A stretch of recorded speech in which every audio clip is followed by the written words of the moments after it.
പഠനോപകരണങ്ങൾ വിതരണം ചെയ്യുന്ന പരിപാടി എല്ലാ വർഷവും ഉണ്ട്.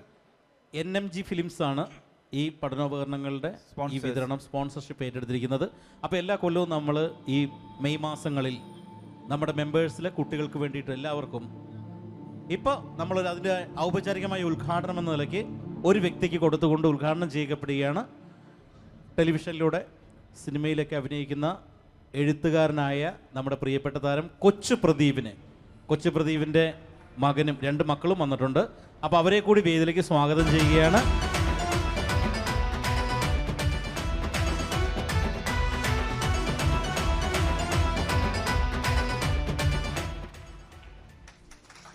പ്രദീപേ, എന്തോ എന്തൊക്കെയുണ്ട് മോനെ വിശേഷം? നല്ല വിശേഷം. മക്കൾ നിന്നെക്കാട്ടും വലുതായല്ലോ. പിന്നെ അതെ, അങ്ങനെയല്ലേ വേണ്ടേ? അതാണ് വേണ്ടത്. നമ്മളെക്കാട്ടും വലിയ മക്കളാവണം. എൻ്റെ മൂത്താള് ഇളയാള്.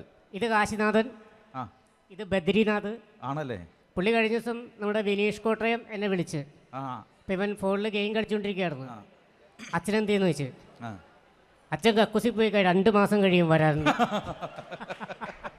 എന്തായാലും അല്ലൂർജന്റെ സിനിമയുടെ പേര് 2 പിള്ളേർക്കും. അതെ, കാശിനാഥൻ ബദ്രിനാഥും. കൊച്ചു പ്രദീപേ, എന്തോ കൊച്ചു പ്രദീപിനെ ഇവിടെ എല്ലാവർക്കും അറിയാം. പക്ഷെ ഒരു 4 വരി കൊച്ചു പ്രദീപിന്റെ ഒരു പാട്ടൊന്ന് പാടിയാൽ പടം തീർച്ചയായും നല്ല പ്രോത്സാഹനം. ജോഷി സാറിന്റെ പടത്തിലൊക്കെ കുറെ പടങ്ങളിലുണ്ട്. ഇപ്പൊ പാപ്പൻ, പൊറഞ്ചൂർ ഏഞ്ചോസ്, വെടിക്കെട്ട് ഇത് ചെയ്തു. നല്ല സിംഗറാണ്. ഇടയ്ക്കിടയ്ക്ക് ഞങ്ങളുടെ ഗ്രൂപ്പിൽ ഒരുപാട് നല്ല പാട്ടുകൾ പാടിയിടാറുണ്ട്. 2 വരി ഇപ്പൊ ഹിറ്റായിട്ട് നിൽക്കുന്ന പാട്ടിന്റെ തന്നെ ആയിക്കോട്ടെ. ഒരുപാട് ആടുജീവിതത്തിലെ ആടുജീവിതം. പെരിയോനേ എൽ റഹ്മാനേ പെരിയോനേ റഹീം പെരിയോനേ എൽ റഹ്മാനേ പെരിയോനേ റഹീം അങ്ങകലേ മണ്ണിൽ പുതുമഴ വീഴണുണ്ടേ മണ്ണിൽ പുതുമഴ വീഴണുണ്ടേ അങ്ങകലേ മണ്ണിൽ പുതുമഴ വീഴണുണ്ടേ മണ്ണിൽ പുതുമഴ വീഴണുണ്ടേ നെഞ്ചിലൊരാളുടെ കണ്ണീർ വീണപ്പോ നെഞ്ചിലൊരാളുടെ കണ്ണീർ വീണപ്പോൾ ഇങ്ങിരുന്നാലും അറിയണുണ്ടേ മിണ്ടാമൺ തടി വാരിയെടുത്തത് കണ്ടില്ല നിന്നനവ് കണ്ടില്ല നിന്നനവ് പെരിയോനേ എൽ റഹ്മാനേ പെരിയോനേ റഹീം പെരിയോനേ എൽ റഹ്മാനേ പെരിയോനേ റഹീം. നിസാര പാട്ടല്ല പാടിയത്, ഗംഭീരമായിട്ട് പാടി. Thank you. പിന്നെ എഴുത്തുകാരൻ, ഫിലിം ആക്ടർ, ഇപ്പോൾ എന്താ പറയാ, നല്ല മിമിക്രി പെർഫോമറാണ്. ഒരു 2 സ്റ്റാർ പൊളിച്ചങ്ങട്. ഓക്കെ, എടാ ജാഫർക്കയുടെ ശബ്ദം ചെയ്യാം. ജാഫർക്കയുടെ മഹേഷിൻ്റെ പ്രതികാരം എന്ന സിനിമയിലെ ശബ്ദം. കൊച്ചേ, നമ്മുടെ തൊഴുവഴ അമ്മച്ചൊരു ആലോചന പറഞ്ഞാർന്നേ. ഞാൻ ആലോചിച്ചിട്ട് നല്ല കേസാണ്. ഇപ്പോൾ കൊച്ചിന് കുമ്പിളപ്പം നിന്നുകൊണ്ടായിരുന്നാൽ മതി, അത് അമേരിക്കയിൽ പോയി അടിച്ചു പൊളിക്കണോ? ഇനി നമുക്കറിയാം, പൊക്കമില്ലായ്മയാണ് എൻ്റെ പൊക്കമെന്ന് തെളിയിച്ച കലാകാരൻ തൻ്റെ പൊക്കക്കുറവിനെ ഗിന്നസ് ബുക്ക് വരെ എത്തിച്ച പ്രിയ സുഹൃത്ത് ഗിന്നസ് ബക്രജാൻ്റെ ശബ്ദമാണ്. അദ്ദേഹത്തിൻ്റെ അത്ഭുതദ്വീപ് എന്ന സിനിമയിലെ ജഗജാല കില്ലാടിയായ ഗജേന്ദ്ര കുമാറിൻ്റെ ആ ശബ്ദം അഭിനയിച്ചിട്ടുണ്ട്. അപ്പോൾ അതിൽ ഒരു ഡയലോഗ്.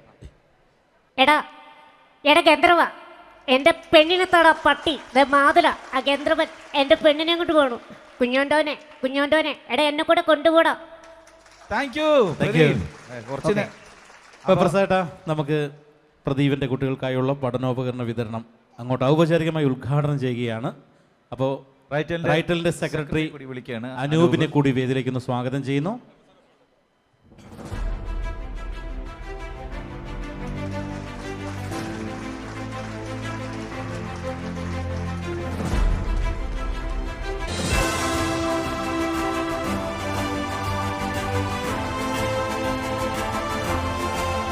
ഈ പഠനോപകരണം വിതരണം നമുക്ക് സ്പോൺസർ ചെയ്തിരിക്കുന്ന NNG ഫിലിംസ് ആണ്.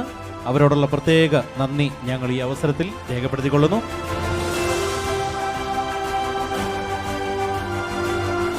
അപ്പോൾ താങ്ക് യു. ഇത്തരം ഒരു വലിയ മഹത് കർമ്മം ഉദ്ഘാടനം ചെയ്യുവാനായിട്ട് എന്നെ ക്ഷണിച്ചതിന് പ്രത്യേകം നന്ദി രേഖപ്പെടുത്തുന്നു.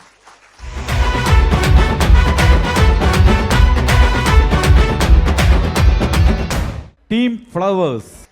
നമസ്കാരം. ന്യൂസ് ഡിബേറ്റിലേക്ക് എല്ലാവർക്കും ഹൃദ്യമായ സ്വാഗതം. ഈ വിഷയത്തിൽ കേരളത്തിൽ ഇപ്പോൾ വലിയ തോതിൽ ലൈസൻസിൽ വലിയ രാജ്യാന്തര തലത്തിലേക്ക് മാറ്റങ്ങൾ കൊണ്ടുവരുന്നു. ആ വിഷയത്തിൽ പ്രതികരിക്കാനായി രാഷ്ട്രീയ പ്രമുഖർ നമ്മോടൊപ്പം ടെലിഫോൺ ലൈനിലും അതുപോലെ സ്റ്റുഡിയോയിലും പ്രതീക്ഷിക്കുന്നു. ആദ്യം തിരുവഞ്ചൂർ രാധാകൃഷ്ണനിലേക്ക് പോകുന്നു. ശ്രീ തിരുവഞ്ചൂർ രാധാകൃഷ്ണൻ, ഇവിടെ ലൈസൻസിൽ ഇങ്ങനെ മാറ്റം വരുത്തുമ്പോൾ പ്രതിസന്ധിയിലാകുന്നുണ്ടോ driving school?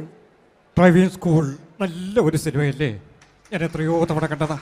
Thiruvanchoor, driving school സിനിമയെക്കുറിച്ചല്ല, നമ്മളിപ്പോൾ ഡ്രൈവിംഗിൽ വന്ന ഈ നിയമ വ്യത്യാസങ്ങളെക്കുറിച്ചാണ് ശ്രീ തിരുവഞ്ചൂർ.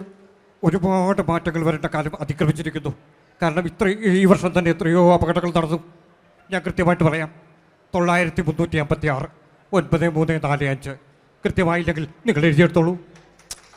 CPM സംസ്ഥാന സെക്രട്ടറി MV ഗോവിന്ദൻ മാഷിലേക്ക് പോകേണ്ടിയിരിക്കുന്നു. ശ്രീ ഗോവിന്ദൻ മാഷ്, ഇവിടെ ഈ നിലയിൽ നിയമങ്ങൾ പരിഷ്കരിക്കുമ്പോൾ അത് ലോകം ശ്രദ്ധിക്കുന്നുണ്ടോ ശ്രീ ഗോവിന്ദൻ മാഷ്? ലോകം എല്ലാ തരത്തിലും ശ്രദ്ധിക്കുന്നുണ്ട്. നിങ്ങൾക്കാണ് ശ്രദ്ധിക്കുന്നില്ല എന്ന് തോന്നുന്നത്. മാത്രമല്ല, നിയമത്തിൽ വലിയ തോതിലുള്ള മാറ്റങ്ങൾ കൊണ്ടുവരാൻ വേണ്ടി ഞങ്ങൾ തീരുമാനിക്കുകയാണ്. കുട്ടികൾ ഓടിക്കുന്ന 3 ഏക്കറുമുള്ള സൈക്കിള് ഞങ്ങൾ നിയമത്തിൻ്റെ പാതയിൽ കൊണ്ടുവരും. അതുമാത്രമല്ല, നിങ്ങൾ ഈ കാണുന്ന വീൽ ചെയർ ഞങ്ങൾ നിയമത്തിൻ്റെ പാതയിൽ കൊണ്ടുവരികയാണ്. ഇത്തരത്തിലുള്ള ഒരുപാട് നിയമങ്ങൾ കൊണ്ടുവരുമ്പോഴും ഇവിടെ ജീവൻ മരണം വെച്ച് കളിക്കുന്ന അപകടകരമായിട്ടുള്ള ഡ്രൈവ് ഞങ്ങൾ നിരോധിക്കുകയാണ്. കവുങ്ങിൻ്റെ പാളയിലിരുത്തി ആളുകളെ വഹിക്കുക, ഇത്തരത്തിലുള്ള നിയമം ഞങ്ങൾ നിരോധിക്കുക തന്നെ ചെയ്യും. ജനങ്ങളുടെ നന്മയാണ് ഞങ്ങളുടെ ലക്ഷ്യം. അവനവൻ്റെ സേഫ്റ്റിയാണ് നമ്മളെപ്പോഴും നോക്കുന്നത്. കാരണം നിയമങ്ങളൊക്കെ പല സമയത്തും മാറി മറിഞ്ഞു വരുമെങ്കിലും ഞാൻ പറയുന്നൊരു കാര്യമുണ്ട്, റോഡിന് 2 വശങ്ങളാണുള്ളത്, ഇടതുവശവും വലതുവശവും. ഇടതുണ്ടെങ്കിലേ വലതുള്ളൂ.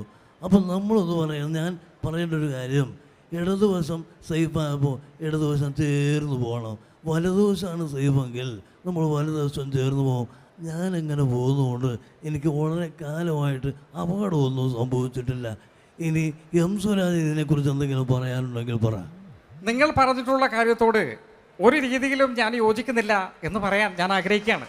മാത്രമല്ല, നിങ്ങൾ ഈ കാണിച്ചു കൂട്ടിയിട്ടുള്ള ഒന്നും തന്നെ ലൈസൻസിൻ്റെ കാര്യത്തിൽ വരുന്നില്ല.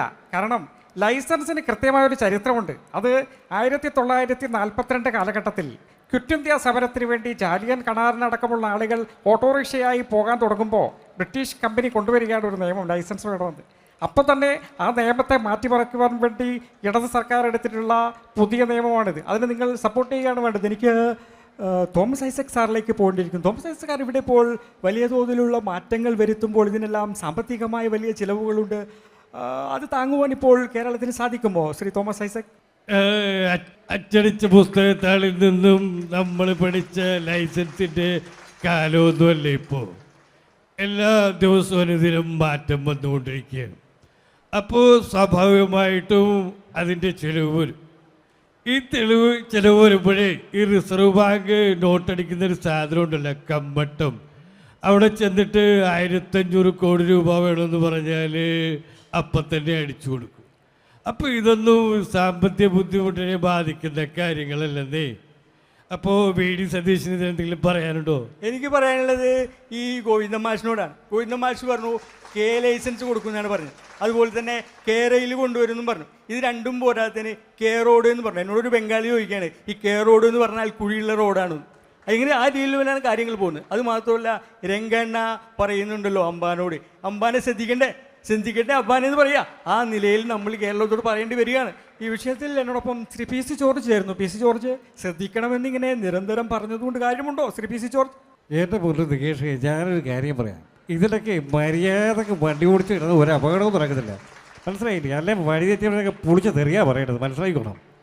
എനിക്ക് രാഷ്ട്രീയ നിരീക്ഷകൻ കൂടിയായ ജേക്കബ് ജോർജിലേക്ക് പോകേണ്ടിയിരിക്കുന്നു. ചർച്ച അവസാനിക്കുമ്പോൾ ജേക്കബ് ജോർജ് സാർ, ഇവിടെ ഇപ്പോൾ ഈ വലിയ നിയമങ്ങൾ കൊണ്ടൊക്കെ തന്നെ കേരളം നല്ല രീതിയിൽ മുന്നോട്ട് പോകുമോ ജേക്കബ് ജോർജ്? പല രീതിയിലുള്ള അഭിപ്രായങ്ങളൊക്കെ ഇവിടെ വന്നു നികേഷ്. എനിക്ക് പറയാനുള്ളൊരു കാര്യം, പാലങ്ങൾ വരുന്നു, പിന്നെ ബൈപ്പാസുകൾ വരുന്നു.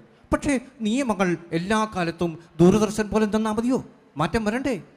തീർച്ചയായും അപകടരഹിതമായിട്ടുള്ളൊരു കേരളം ഉണ്ടാവട്ടെ എന്ന് ആശംസിച്ചുകൊണ്ട് ന്യൂസ് അവർ അവസാനിക്കുന്നു. നന്ദി, നമസ്കാരം.